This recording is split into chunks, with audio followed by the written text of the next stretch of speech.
Richard Hammond, 53, shared that his need to project a more expressive version of himself fueled his insecurities and approach to work. Regarding his height, he said, "I was conscious of being smaller than everybody else and I wanted to be a bigger noise in the room.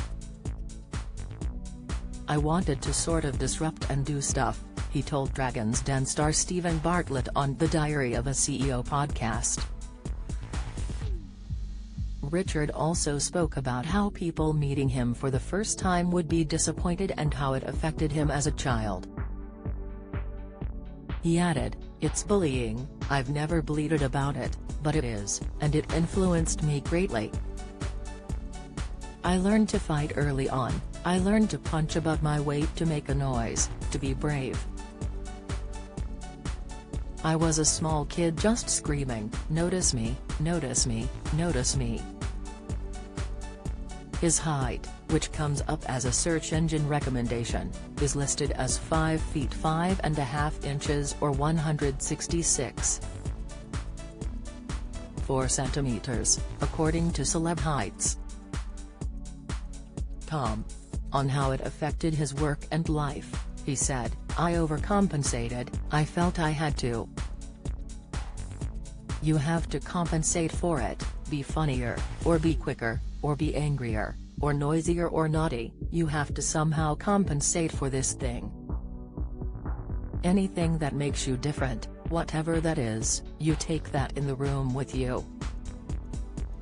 When asked by Stephen whether he always felt he was seeking validation, Richard shared that he didn't spend that much time thinking about it like that.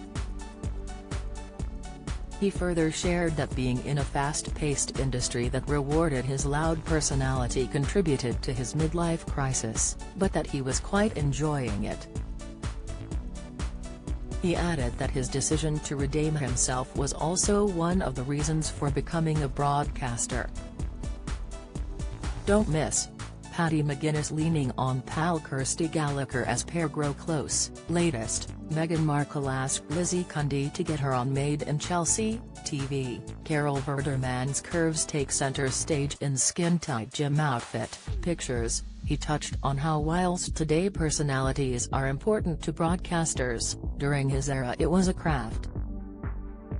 He continued, "We live in a world where people can project their personalities across the world."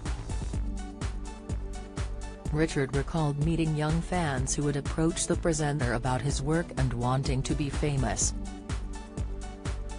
Speaking on the show, Richard didn't hide his confusion and concern about the glamour of fame. He said, "It's a byproduct of a fascinating and potentially rewarding job, and it can be important, it can be powerful even. It just means it's embarrassing standing on a train on your own because everybody is staring at you. The worst people to deal with the trappings of success in the media are by definition, the same ones who are the only ones driven enough to achieve it, because they're compensating."